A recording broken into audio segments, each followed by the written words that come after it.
Good evening, everyone. How are you all? I'm sure you all must be excited as I'm back again. After a couple of months, I guess, we were having our last class on 26th May, and then we had summer vacations. So, as I promised, that we'll be having our next talk on 28th July. So, here I am back and with a very interesting topic that is Flipgrid. Yes. So, in this session, you'll discover the power of Flipgrid, that how it is going to be helpful to the students in terms of collaboration, communication, and problem solving, which are the most important part of the 21st century learning skills. So let me tell you first about what is Flipgrid. Flipgrid is where your students go and share their ideas and learn together. And it's a very easy and important tool or application, I'll say that, which helps you to present your students, amplify their voice. And I would say that it is the best way to take their formative reflection and assessment in terms when you are taking their feedback or testing them. So it is one of the best application for that. So without wasting much of the time, I'll just be quickly going to explain how we can use Flipgrid in your classes and making your teaching pedagogy easier. What you have to do is that you have to create your account on flipgrid.com. So just let's begin how we have to do that. You just have to type here flipgrid.com, and then you're going to get a screen which is asking you to create an account as an educator or a student. So as you are a teacher, you'll be signing in as an educator.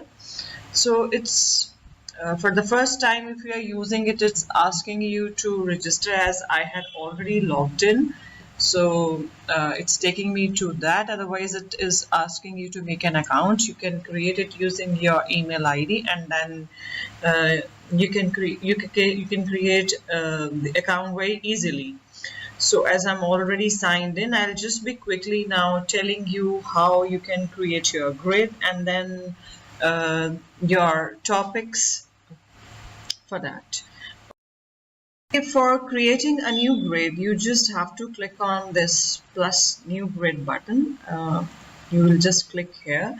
So we'll just create first the custom grids, as it's already having few setups. You can select and create a grid with the help of that as well. But firstly, we'll be creating our own grid. So from the scratch. So we'll just be simply selecting and clicking on next. So it's asking you to create a new grid. Here you have to give the name of the grid. Suppose like the subject is, say, history, and this is the Flipgrid code which you are going to share with your students. You can change that as well so that you or your children can remember it easily. If not, you can let it be the same only. And here this is optional. You can write what is the purpose of the grid. That is, you should describe the purpose and the goal of this course to your students. And the next is security and privacy. Here you have to enter the password to your grid so that when you are sharing it to your children, they should enter it they should open the grid by entering the password. So here are the passwords instructions written there, that it has to be minimum of 8 characters and contain 2 of the following: the uppercase, lowercase, number, and a symbol. Suppose say I am giving it the password, say Flipgrid 1F.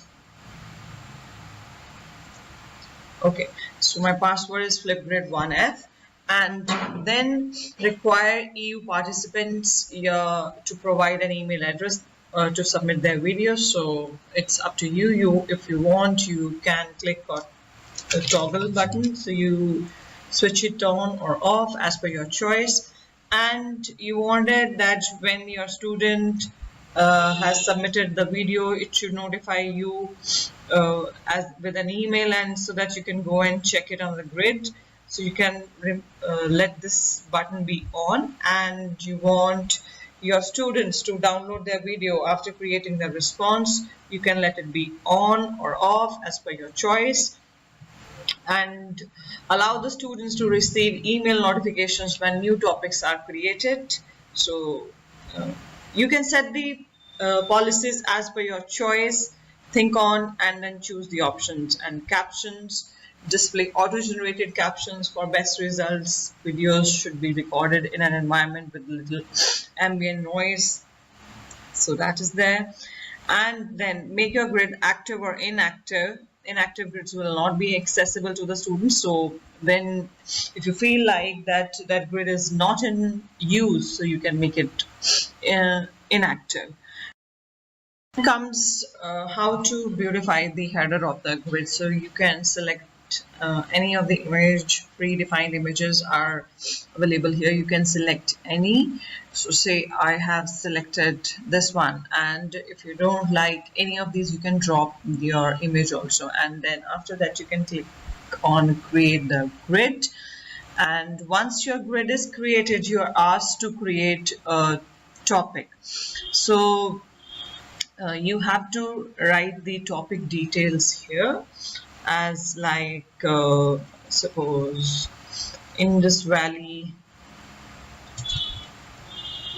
civilization, or present your viewpoint about Indus Valley civilization. So you have to enter the topic details with 35 characters, and the video response I have set by default is set here 1 minute 30 seconds. You can reduce it to 15 seconds, and then maximum limit is till 5 minutes.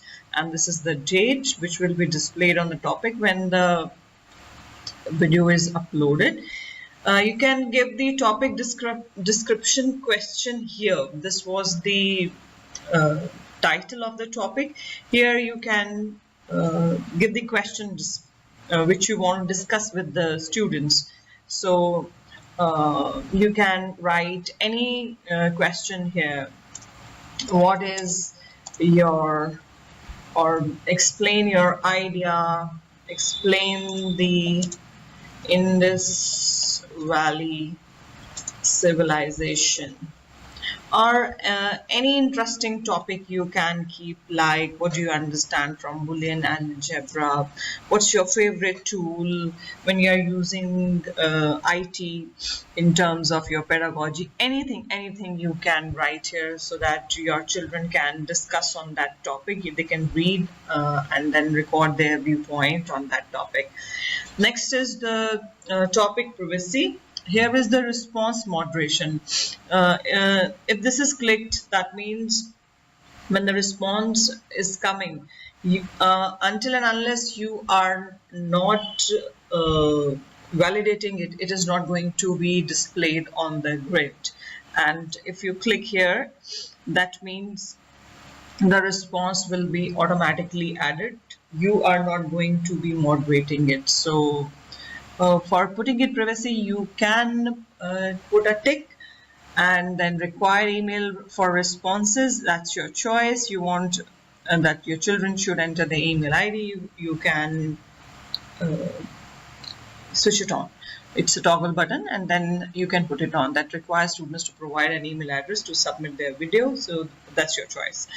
Again, the topic status, make your topic active, frozen. The students can view the response but cannot record it, or inactive. It's active, frozen, or inactive. So as you are taking response from them, it has to be active, and you can choose it frozen or inactive as suitable to your choice.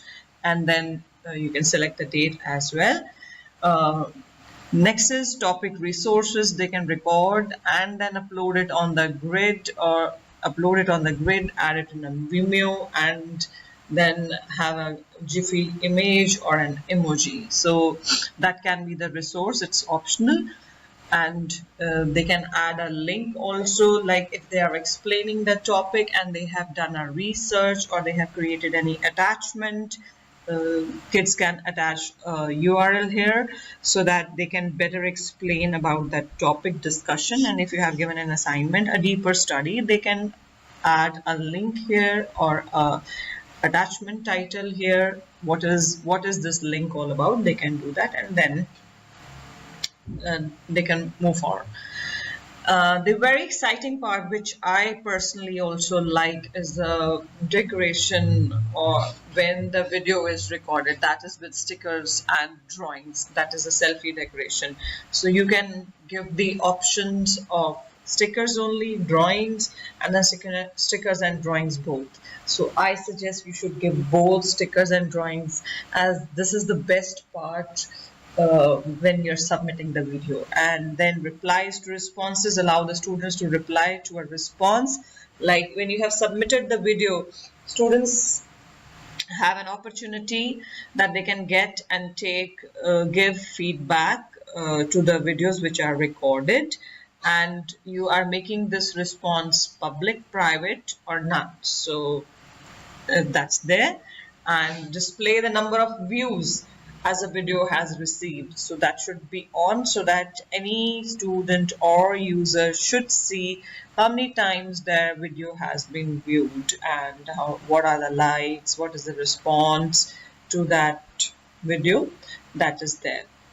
And last is the feedback session, that whenever any children is submitting the video, they have a feedback which can be provided either by another student or you as an educator. So that's there. After all the things are done, you can click on create topic and your grid is set. And now comes the turn how you have to share it with your children. So this is the link of your grid. You can either share this, or this is directly the link of the topic, so that children will jump on that topic and then can record their video. Okay, so you can either share any of the two links and the password as well, because you kept the password to the grid, and then you can check it. Okay, so you click here on got it, and now we'll go on the grids to see what are my grids. All grids I am having. So now I am having 3 grids: our classroom, Cyberfest 2018, and the history. And as you can see, this grid of mine is having number of videos. So it is being showing that on 27 July there is an engagement of 23 minutes on this grid. And now I'll be telling you how this grid looks like when we are sharing it with the children. I have told you, you can either share the link of the grid or the topic with the children. It's up to you. So if you are using it over web, they can simply type the code of your grid and then click here. As I told you, the grid is password protected, so it is going to ask the student to enter the password. So I am just entering the password of the grid. So this is one of the grid which I had recorded yesterday with my children and with my teachers on the topic, what is your favorite tool or application in terms of using IT. So now as I have shared the code of the grid, so it is showing me the grid, and here is the topic. And you can see here the code of the grid is coming, and this is the topic. When I click on topic, this is the code of my topic. So you can share any. So when you want to record your response, you will be getting this page. Here you can have the your recorded version first also, so that your children should have an idea what has to be recorded in this video. So you can put your own attachment here, as in the beginning only I told you can add a video, you can add a PDF file also, you can add any resource, so that children should be clear what they have to do in while recording. So now quickly let me just tell you how we can add a video, or when your children are going to add a response, how they are going to add it. You just have to simply click on this button and you will click here on allow the camera and the microphone. Okay, so it will display like this, and you can see there is a sticky here, like you tend to forget what you have to speak, so you can simply type here and it will look like that you are speaking it fluently. So you can type here and just speak it quickly. And this is a record button, and this is the upload button. If you want to upload any video from here, or the children have to upload any video from here, so you'll just simply click here. All you have to do is, when the children have to record their views, they have to look into the eyes of the camera, not on their face. So I'll be on the count of 1, they have to start and recording their response. And my favorite tool when I'm working is OneNote, Flipgrid and Sway, as I think all the 3 are very engaging, because Flipgrid is the best tool when students have to amplify their voice, and Sway when they have to collaborate, they have to share their ideas, and OneNote is one place which is having everything together. So once it is done, you have to click on this next button, and in case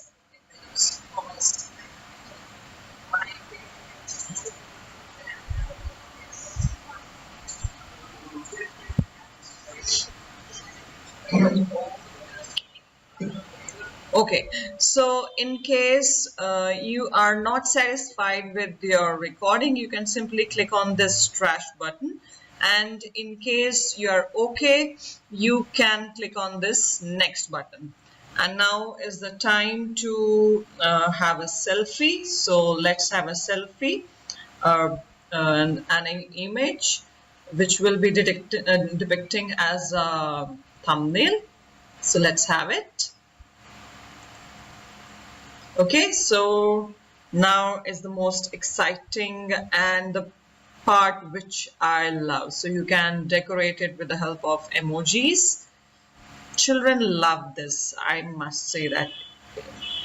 So let the child be alive in you. And okay, let's have some fun. I will have these here.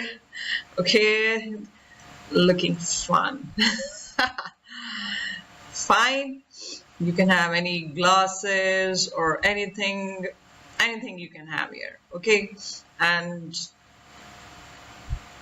then you can type your name here, and then last name. Rest of the things are optional, and click on submit video, and it is going to take little time. Okay, it is submitted. If your internet speed is slow, so it will take little time for that. This grid will be shown like this when the children are going to record their voices. You can have a snapshot and put it and send it to children to motivate others to record their voice. And if you want to see, you can just simply click on any of the video, and then you can like, and then you can see that here are the views, and you can stop and you can provide feedback as well. As it's admin login, the feedback status is not coming. And now I'll show you here. It is coming a plus sign when you have to add a video for Flipgrid, and there's a grid where you have seen plus moderated. Here the teacher has put a check that when she'll validate the video, only then it will be added on the grid. And we recorded this grid yesterday on the question that how can we as a global force of educators and students help address the burning issue of climate change. And many of our teachers and students were kind enough that they recorded their voice on climate action goal number 13. And here you can see we have a feedback option here, and in the other grid I have closed that feedback option, so that's why it's not coming. So we can like and we can give feedback here to this user. If same way, if your children are presenting their opinion on the question which you have given and you want that the child should improve, you can provide the feedback from here itself and the child can see. In fact, children can help other children by providing the feedback, and it can be a kind of a peer learning as well. And I will say that in this way, your the quietest kid will also come out of the shell and will present his or her views. So I strongly encourage you to check out this Flipgrid and try your hands on it and work on it. Moving forward now, I'll be telling you what other things you can do with this. Like, these are the grids which you have created. You can share your grid simply by clicking from here. Click on share. You can share the grid as a URL. You can embed your grid in your website or in your Sway. You can simply copy this frame and put it there. You can embed your grid with the help of QR code. So this way you can share your grid. And anytime you want to edit the grid, you can simply click on this pencil and you can come here. You can change the name of the grid. You can change the name of the goal, the grid purpose, and then flip code, the security, privacy, anything you can come and edit here. And once it is done, you can click on update grid. Other thing is, if you don't want to create your own grid, you are having so many inbuilt grids and you can go and explore it in the discovery library. You can go and take on any grid and then can share the code with your children, and you can try that. As beginners, you can always try and explore these grids and learn from these expert educators, those who have already placed their grids with the ready-made topics. You can try those and see, explore, and then you can share it with your children. And then as I told you, when you are creating a new grid, then also there are inbuilt setups. You can try that as well. Sum up the topic with a nice presentation which I have downloaded from the Flipgrid website only. Every student has a voice, and Flipgrid allows to amplify every child's voice on it. And we as educators have a mission to empower learners of all ages to define their voices, share their voices, and respect their diverse voice of others. And only awesome educator make this happen. With the help of Flipgrid, you can do that. Flipgrid is very simple. What you have to do is you have to create a grid. After creating a grid, you have to add a topic. And then after adding a topic, you can share it with your students. You can share it with your students using a code, using a link, and using a QR code. And then after that, you can share it with your learning community. And also, how do you do Flipgrid? You can have added pre-K 8, high school, university, staff, and PLC. All are the endless use cases. You are having lots many topics which you can explore from that discovery library that can be used, and all you know that you all are better together, so Flipgrid can be combined with all these apps as well. And these are the few of the communities which you can join. You can join Twitter at the rate Flipgrid, resources.flipgrid. You can check out the Flipgrid resources webinars here, and then you can check the blog.flipgrid.com help, and then you can become Flipgrid certified as well. And all you need to do is it's just going to take 2 minutes and sign up on Flipgrid, make your account, create your topic and share it with your children. So now the turn comes of giving you the task. So what you have to do is create your own grid, and then you can choose the topic of your choice. Explain your children that how they have to use Flipgrid before sharing the topic to them, and then share the Flipgrid of your created topic with your children so that they can amplify their voice. Send the grid code to me at my official ID so that I can validate you that you are you can be the winner for the exciting gifts or not. You all must have understood how you can use Flipgrid in your pedagogies, and you must have liked the topic as well. We'll meet with another exciting topic on 11th August. Until then, goodbye, and thank you very much for joining me on this holiday. This is Monica Joshi signing off. Thank you very much. Bye-bye.